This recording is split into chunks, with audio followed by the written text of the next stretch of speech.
I actually let out a dry, raspy laugh when the process server dropped the pile of papers on my lap. Not because anything was funny. My life hadn't been a comedy for a long time, but because I was currently pinned to a hospital bed, fused together with enough surgical steel to rebuild a classic Mustang. I had a titanium rod running the length of my spine, locking me into a reality where just breathing felt like a heavyweight title fight. And yet, here it was in black and white. I was being sued for stalking. The envelope felt like it weighed 50 pounds. My hands, still shaky from the meds, fumbled as I read the header. Notice of legal action, aggravated harassment. The plaintiff, my ex-wife, Patricia. According to the filing, I'd been playing Joe Goldberg all over the state of New York. She claimed I'd been tailing her outside her office in Manhattan, lurking near her sister's place in the Hamptons, even watching her through the window of her spin class in Brooklyn. Dates, times, GPS coordinates. It was a meticulously crafted grocery list of felonies. March through June. The exact months I had been rotting inside NYU Langone, barely able to shuffle 10 feet to the bathroom without blacking out from the pain. My name is Robert Harris. I'm 63, and until that moment, I genuinely thought I'd already hit rock bottom. 3 years ago, my construction firm went belly up after our lead developer pulled a catch me if you can and skipped town with a cool $1 million of our operating budget.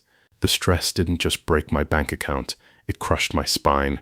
By February, my surgeon told me it was fix it or get fitted for a wheelchair for life. I chose the surgery. I survived. Barely. Now I was staring at legal docs accusing me of being some obsessed creep while I was still relearning how to stand upright without crying. I read the claims again. She said I followed her. She said I sent threatening flowers. She said she was living in a state of constant terror. And then came the kicker. She was asking for $200,000 in emotional distress damages and a permanent restraining order.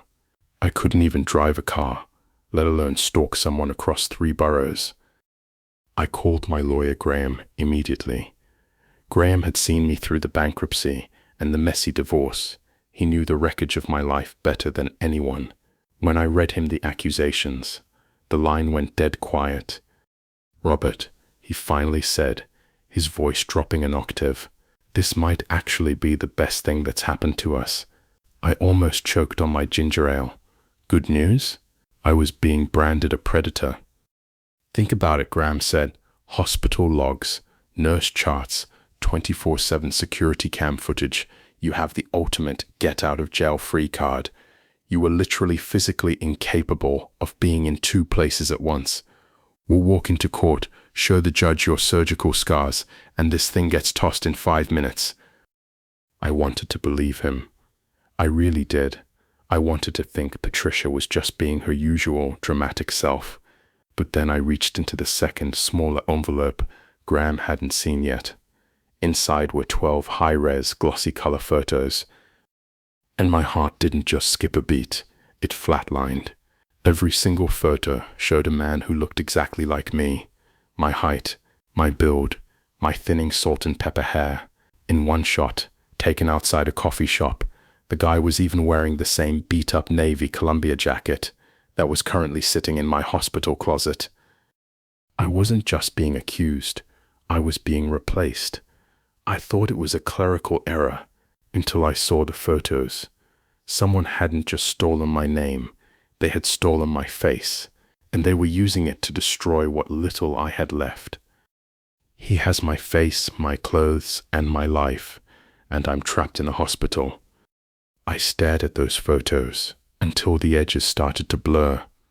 At first glance, I would have bet my life it was me. Same wireframe glasses I'd bought at LensCrafters 3 years ago. Same slightly hunched over old man posture. But then I saw it. The glitch. Run. I had spent the last 8 weeks in grueling physical therapy, learning how not to stand like that. My new titanium spine wouldn't let me slouch even if I wanted to. I was as straight as an arrow now, but the man in the photo, He leaned forward with a natural predatory slouch. "Graham, stay with me," I whispered into the phone, my voice trembling. "This isn't just a mistake. This is a setup." Graham told me to go full CSI on my end. I pulled every shred of paper the hospital had on me. I wanted the visitor logs, the pharmacy timestamps, the billing for every single applesauce cup I'd eaten. If I was going to fight a ghost, I needed a paper trail that screamed impossible. But the lawsuit was a fortress.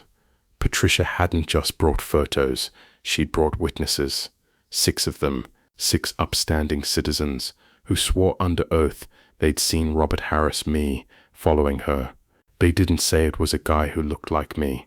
They pointed at my DMV photo and said, "That's the guy."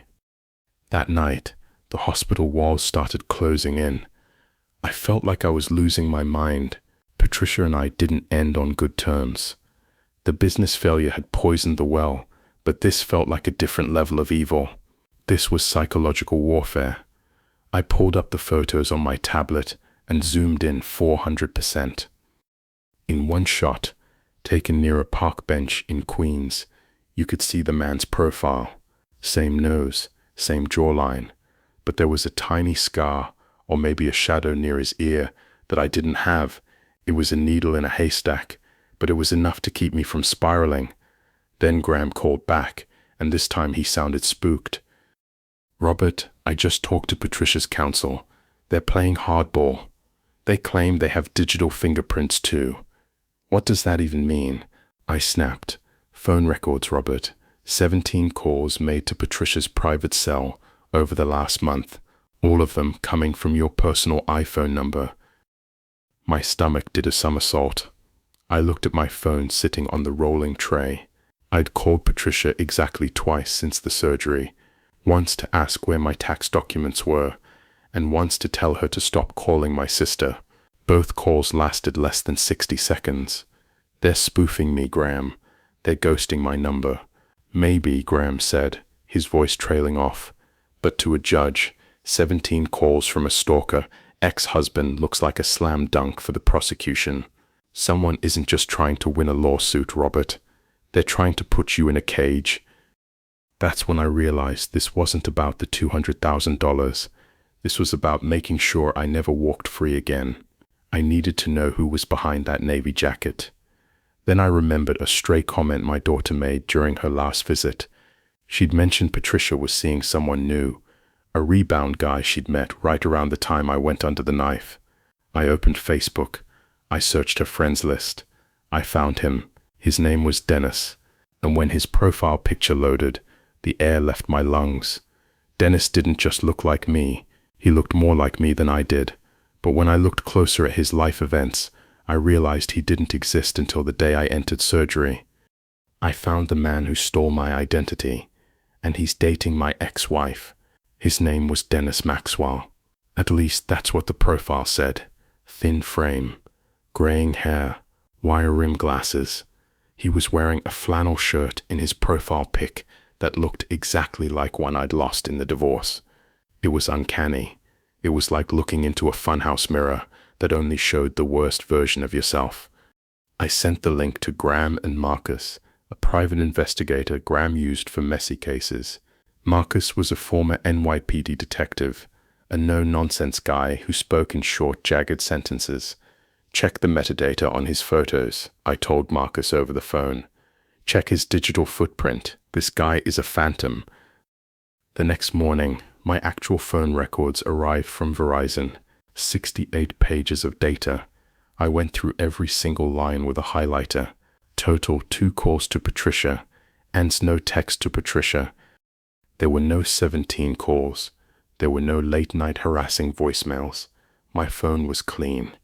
But Patricia's lawyer had records showing the calls received on her end came from my number. "It's a classic spoofing rig," Marcus explained later that afternoon. He was sitting in the plastic chair next to my bed, looking at the photos Patricia had submitted. High-end software can mask a caller ID to look like any number you want. But the photos, that's the real work. "This guy Dennis, he's been studying you, Robert. Look at his hand placement. Look at the way he holds his coffee cup. He's mimicking your tells." "Who goes through that much trouble?" I asked, rubbing my temples. "Someone who needs a fall guy," Marcus said. He tapped a photo of Dennis at a park. "Notice the distance? These photos were taken with a telephoto lens. They aren't candid shots by a terrified woman. These are staged. They're meant to look like paparazzi shots of a stalker." Marcus spent the next 48 hours digging into Dennis Maxwell. He ran the social security number associated with Dennis's supposed apartment lease. It came back to a dead man in Florida. He ran the plates on the car Dennis drove in one of the Facebook photos. They were cold plates, registered to a junkyard in Jersey. "Dennis Maxwell is a ghost," Marcus said. "But the guy playing him, he's very real, and he's dangerous." I did a deep dive on Patricia's new social circle. She's been hanging out at a high-end lounge in Soho. That's where she met her Dennis. But I recognized the guy from an old BO, be on the lookout alert from 5 years ago. Marcus slid a manila folder onto my lap. His real name is Kevin Dutton, and he doesn't just date women, Robert. He liquidates them. He's a professional predator who finds wealthy, vulnerable women, creates a common enemy, usually an unstable ex-husband, and then convinces the woman to move her assets into a joint account for protection. My blood went cold. Kevin wasn't just trying to sue me. He was setting me up to be the violent ex, so that when he eventually made Patricia disappear, the police would come knocking on my door. And because of the stalking evidence he'd manufactured, I'd have no defense. Kevin Dutton had a script. I was the villain, Patricia was the victim, and he was the hero. But he made one massive mistake. He didn't think a man with a broken back would have the strength to dig up his grave. The man dating my ex is a professional con artist, and I'm the fall guy, Kevin Dutton. The name sounded like a generic insurance salesman, but his rap sheet told a much darker story. Marcus, my PI, spread the files across my hospital tray, covering the bland chicken dinner I hadn't touched. "Dutton is a Bluebeard with a digital twist," Marcus explained. "He's pulled this in Chicago and Philly. He finds women with a decent net worth going through a messy split. He swoops in as the protector, gaslights them into thinking their ex is coming to kill them, and then drains their accounts while they're hiding in some safe house he provided." I felt a wave of nausea that had nothing to do with my surgery and the stalking charges. "That's his insurance policy," Marcus said, leaning in. "By filing that lawsuit and getting those photos on record, he creates a legal trail. If Patricia accidentally falls off a balcony or overdoses, the cops don't look at the new boyfriend. They look at the unstable ex-husband who was already caught stalking her. You're not just a fall guy, Robert. You're his get-out-of-jail-free card." The sheer balls of it was staggering. He was using my own face to build my gallows. "We need to warn her," I said, reaching for my phone. "Bad move," Marcus countered. "She thinks you're the devil right now. Anything you say will just be used as more evidence of harassment. To her, Kevin is the only one keeping her safe from you."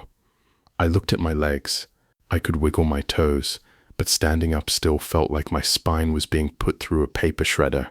I was a lion in a cage, watching a hyena walk into my home. "He's moving fast," Marcus continued. "I tracked his burner phone. He's already convinced Patricia to list the house. The one you built, Robert. He told her she needs to liquidate her ties to the past to stay safe. That house was my last asset. If he sold that, I'd be living in a state-funded nursing home for the rest of my life. But more importantly, if he got that money, Patricia would become disposable. We can't just play defense," I growled. "If he wants to pretend to be me, let's give him a reason to regret it. Marcus, I need you to find out where he's keeping the navy jacket. I want to know his routine. Every second he's not with Patricia, I want to know who he's talking to."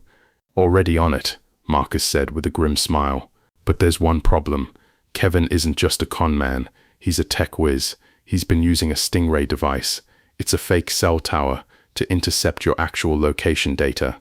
He's trying to hack the hospital's Wi-Fi to delete your medical logs." My heart hammered. If those logs vanished, my alibi was toast. Kevin wasn't just stealing my life, he was erasing my existence. I had 48 hours to prove I was in that hospital bed, or the digital version of me was going to commit a crime I'd never wake up from. The trap is set. My lawyer and I just faked a relapse to trap a killer. The plan was risky, bordering on legal suicide. Graham, my lawyer, looked like he wanted to vomit when I suggested it. "If this blows up, Robert, I lose my bar license and you go to Attica," Graham hissed. "If we don't do this, I'm going to jail anyway for a murder I haven't even seen yet." I snapped back. We leaked a story. Marcus made sure a source close to the family told Patricia's lawyer that I'd had a massive post-op complication.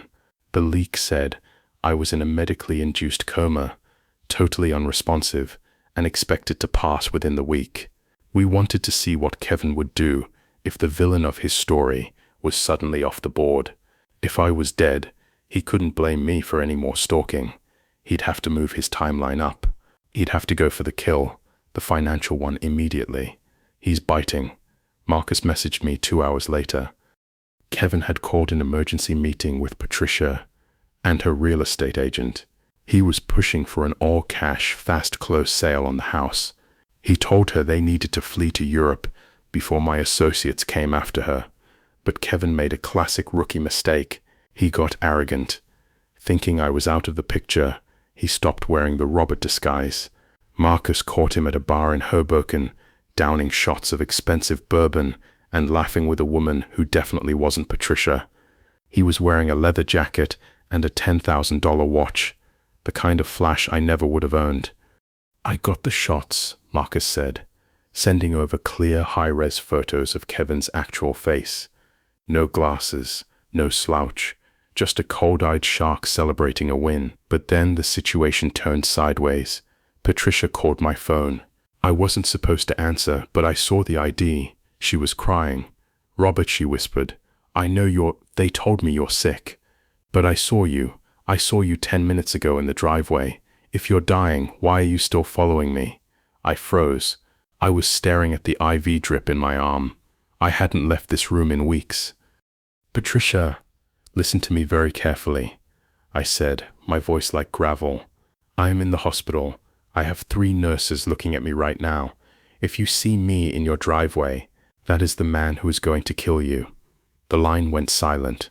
Then a man's voice, smooth, cold, and terrifyingly familiar, came on the line. "Wrong answer, Robert," Kevin said. "He wasn't at the bar anymore. He was at my house, with my ex-wife, and he had my phone number." The face-to-face confrontation from 1,000 miles away. "Listen to me, you piece of trash," I spat into the phone, my knuckles white as I gripped the bed rail. "The feds are already on their way. My PI has your real prints. Kevin Dutton is a dead man walking." I heard a low, chilling chuckle on the other end. "Kevin Dutton? Never heard of him. I'm just a concerned boyfriend, protecting his woman from a psycho ex who won't stop calling." I heard Patricia in the background, muffled, like she was in another room. "Kevin, who are you talking to?" "Nobody, baby," he called back, his voice instantly switching to that sweet hero tone. "Just the hospital. They said Robert, or he didn't make it. It's over. We're safe now." He hung up. I looked at Graham. He's going to do it.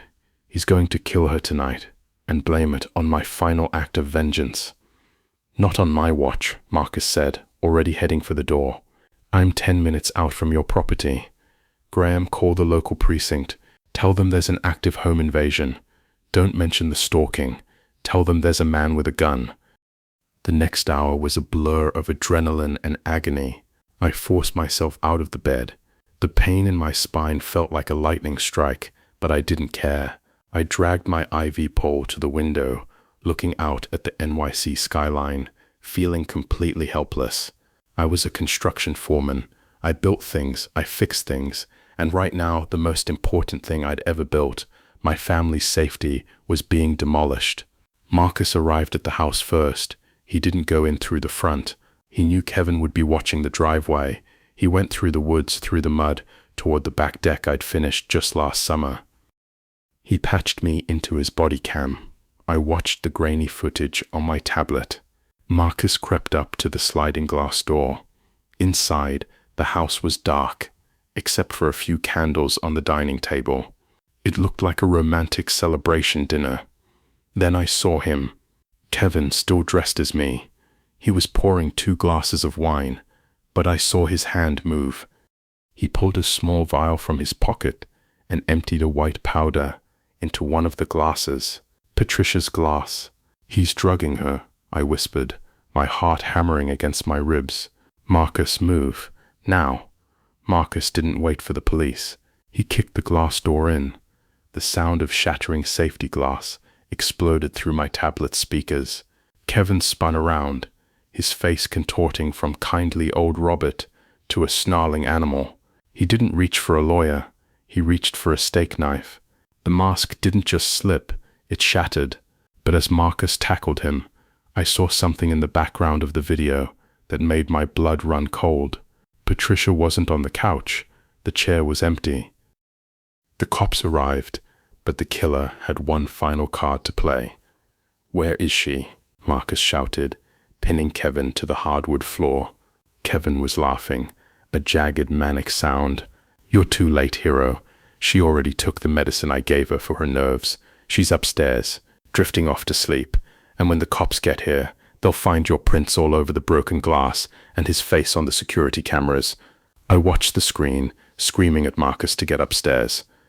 The local PD swarmed the house seconds later, sirens wailing, red and blue lights strobing through the windows. Marcus held his hands up, yelling that he was a licensed PI, but the cops didn't care. They saw a man over a body and a broken door. They tackled Marcus, the body cam footage spinning wildly before hitting the rug. I was blind. I was deaf to what was happening. "Graham, call the sergeant," I yelled. "Tell them to check the master bedroom. Tell them she's been poisoned." 10 minutes of agonizing silence passed. I sat on the edge of my hospital bed, tears of frustration streaming down my face. My back was screaming. My life was a wreck, and I couldn't even help the woman I'd spent 30 years with. Finally, Graham's phone buzzed. It was Marcus. "She's alive," Marcus wheezed. "Barely. Paramedics are pumping her stomach. She hadn't swallowed all of it." I slumped back against the pillows, sobbing. But the drama wasn't over yet. Kevin, ever the snake, was already telling the cops a story. He told them Marcus was an assassin hired by me, the dying ex-husband, to finish the job. He pointed to the stalking lawsuit as proof. "Look at the records," Kevin shouted at the officers, his voice captured on a neighbor's ring cam. "Robert Harris has been harassing this woman for months. He sent this man to kill us both." For a moment it looked like he might actually pull it off. The lead officer looked at Kevin, who looked exactly like the victim in the photos, and then at Marcus in handcuffs. Then the elevator door to my hospital wing opened. 2 detectives from the New York State Police walked in. They weren't there to arrest me. They were carrying a laptop. "Mr. Harris," one asked, "we just finished the forensic sweep of the Stingray device found in a van down the street from your house. We found the source of the spoofed calls." They didn't just find the calls. They found a trophy folder on Kevin's laptop, and inside was the one thing he couldn't explain away. A video of him practicing my voice in front of a mirror. Wing opened. After the truth comes out, my ex-wife visited my hospital bed, and we both realized the horror wasn't over. The cleanup was slow, but it was absolute. Once the feds got a look at Kevin's training videos, the stalking lawsuit didn't just vanish. It turned into a federal indictment for identity theft, aggravated assault, and attempted murder. Turns out Kevin wasn't just a bluebeard. He was a failed actor who had used his skills to ruin lives for a decade. The witnesses who swore they saw me, they were other con artists he'd paid off with the money he'd already skimmed from Patricia's safe accounts. 3 weeks later, I was finally able to sit in a wheelchair for more than an hour. The door to my room creaked open. It was Patricia. She looked like she'd aged 10 years. Her face was pale, and she walked with a tremor that hadn't been there before. She sat in the plastic chair where Marcus had sat. For a long time we just looked at each other. "I'm sorry," she whispered. I felt so hunted, Robert. And he was just there. He knew exactly what to say. He made me feel like you were this monster. He didn't just trick you, Pat, I said softly. He used the worst parts of our marriage against us. He knew we didn't trust each other, and he built a house on that lack of trust. She reached out and touched the titanium scar on my neck. The hospital logs, I saw them. You couldn't even stand, and I was in court telling a judge you were hiding in my bushes. I feel like a fool. You weren't a fool, I said. You were a target. The house was saved, though the legal fees from the bankruptcy and the stalking defense had eaten most of our savings. But for the first time in years, the air felt clear. My back was healing. The ghost was in a maximum security cell in upstate New York. But as Patricia got up to leave, she dropped a small piece of paper on my tray. The police returned my things from the crime scene, she said, her voice trembling again. I found this in Kevin's wallet.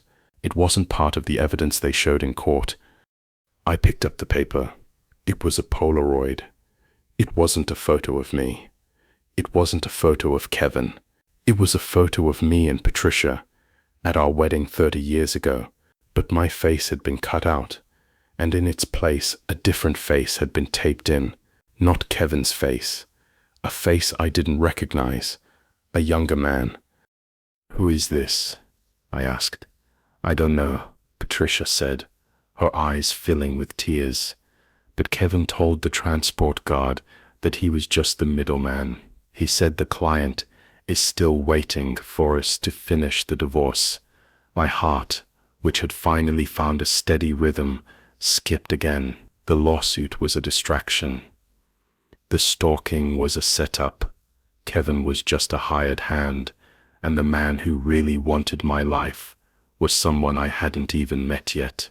They say the best revenge is living well, but when someone tries to bury you alive in a hospital bed, when they steal your name, your face, and your sanity, living well isn't enough. You have to live long enough to see the truth set the world on fire. Robert Harris spent months pinned to a mattress, watching a ghost destroy his legacy. Kevin Dutton thought he'd found the perfect victim, a man who couldn't fight back. He forgot one thing. A man with nothing left to lose has all the time in the world to plan. Kevin is sitting in a 6x9 cell tonight, staring at the walls. Patricia is picking up the pieces of a life shattered by a lie. And Robert is finally standing tall, his back held straight by titanium and a cold, hard sense of justice. But as he stares at that wedding photo, at the face of the man who hired Kevin, one thing is clear. This wasn't the end of the story. It was just the opening act. The client is still out there, and he's waiting. In the world of the Revenge Diaries, the truth doesn't just come out, it hits back hard. If you enjoyed this story of a setup gone wrong, hit that like button and subscribe to the diary. Tell me in the comments, what would you do if you saw yourself standing in your own driveway? Stay sharp, stay skeptical, and never let them see you coming. Until next time, keep the receipts,